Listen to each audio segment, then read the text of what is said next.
Hi guys! So mga kabatak, dahil maaga kami dumating ng Manila, nandito na nga pala kami ngayon sa Pasay. At dahil maaga kami dumating sa Manila, nakuha ka mo ako. At dahil maaga kami dumating sa Manila, nakapag-decide kami na dumaan muna rito sa Ocean Park, Manila. So medyo matagal na panahon na rin kami na mula nung huli kami napunta rito. So bata pa si Bella, ngayon dalaga na ang aking anak. And then si Melandro hindi pa napunta rito, kaya naisipan naming dumaan saglit. So I'm sure mag-i-enjoy si Melandro dito mga kabata, kasi first time na makakakita ng mga malalaking isda.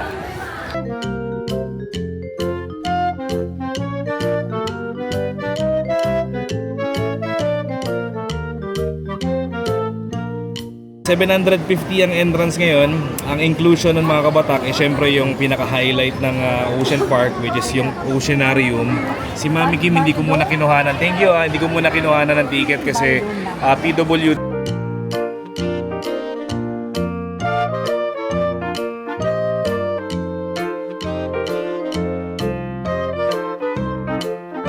So ito mga kabatak, ito yung sinasabi ko sa inyo kanina na meron silang bago ditong attraction, which is yung kanilang water park. So hindi siya ganun kalaki pero pwede na, kasi hindi mo lang kinakailangan magpunta ng Aqua Planet, hindi mo lang kinakailangan magpunta ng Splash Island sa Cavite or sa Laguna, kasi dito sa may Ocean Park meron na silang water park na meron ding mga slides na hindi man ganun kataasan, pwede na rin, di ba?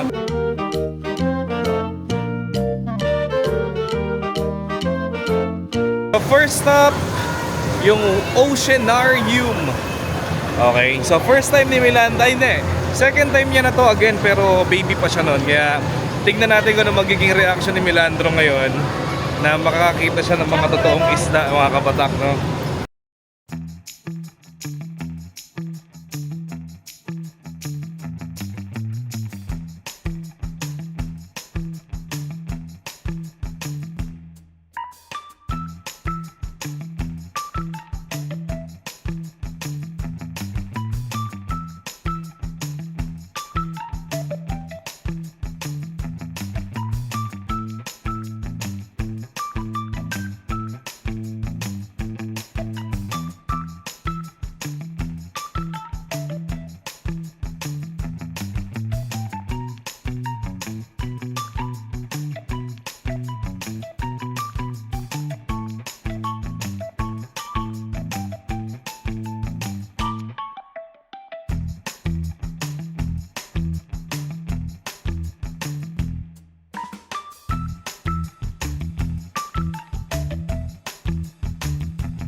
Alright, so mga kabatak, tapos na kami magpunta ng Oceanarium.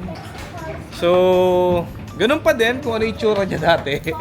Walang pagbabago. May mga nadagdag lang, like yung parang style, parang bonsai na ewan, na may mga kahoy na aquarium. Ayun, medyo bago yun. Hindi ko nakita yun nung nagpunta ako dito dati. Yung mga isda, same pa din, ganun pa rin. So halos wala nabago, ganun pa rin. Ang nabago lang yung presyo. So kasama sa package natin mga kabatak yung Stingray Encounter. So pwede mo siyang hawakan. Ay, huwag yung punta ko na. Sana? The body lacter, oh. Ayun so pwede mo hawakan. Anak go, touch mo na yung Stingray.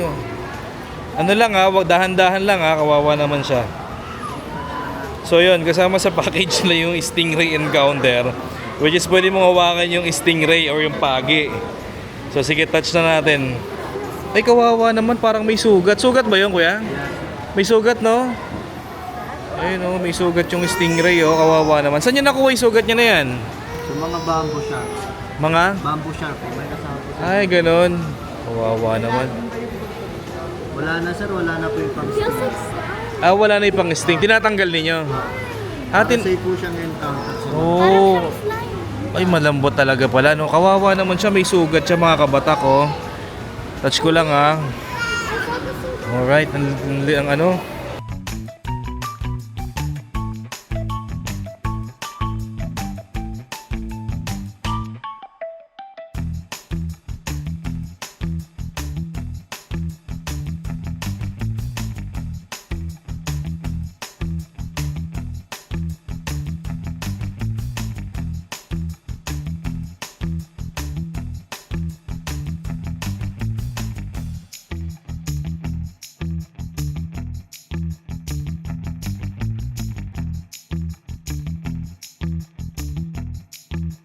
So ayun mga kabatak, pero tapos na kaming dun sa mga aquarium nila, tapos na. So dito kami nagtapos sa toy store na ito, sa bilihan ng mga laruan.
So, ang last stop namin is yung Sea Lion Show, tsaka yung Dolphin Show.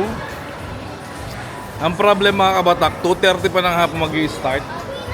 2:30 pa ng hapon. So, time check, mga 2:05 pa lang. So, kinakailangan na yung maghintay ng almost 30 minutes. Di ba nung nagpunta tayo dito dati, yung buo na yan, kasi mga kabatak, nandito kami sa may ngayon. Yung last stop namin, yung dati may dolphin pa rito, di ba? Tsaka Sea Lion Show. Ngayon, parang Sea Lion na lang siya. Pero naaalala ko dati, itong kabuuan na to, papakita ko sa inyo mga kabatak. Ayan. So yung kabuuan na yan, ang pagkakaalam ko, yan yung parang pinaka-aquarium ng mga dolphin and sea lion. Pero ngayon, ginawa nilang water park, and then nag-alat lang na sila ng isang maliit na pool dito para dun sa Sea Lion Show. Ewan ko lang kung may kung may dolphin pa rin dito, parang wala na kasi ang liit na lang di ba? So yung buo na yan, nung last na nagpunta tayo, yung buo na yan is yan yung aquarium ng mga sea lion, ng mga dolphin. Ginawa nilang water park, and then naglagay lang sila ng isang maliit na pool dito.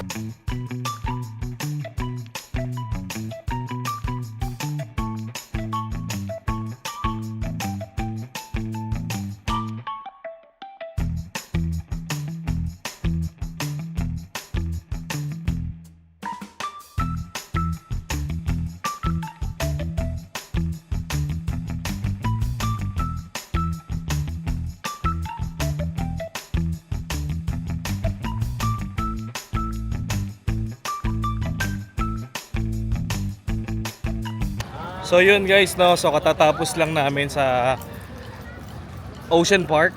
So medyo nag-enjoy naman ng mga kids kahit na mainit, sobrang init dun sa kanilang pinaka-amphitheater. So nag-enjoy naman lalong-lalo na sa may sila yun. So papunta na kami ng IKEA ngayon para tumingin ng pendant light. So mamaya na lang ulit. Let's go.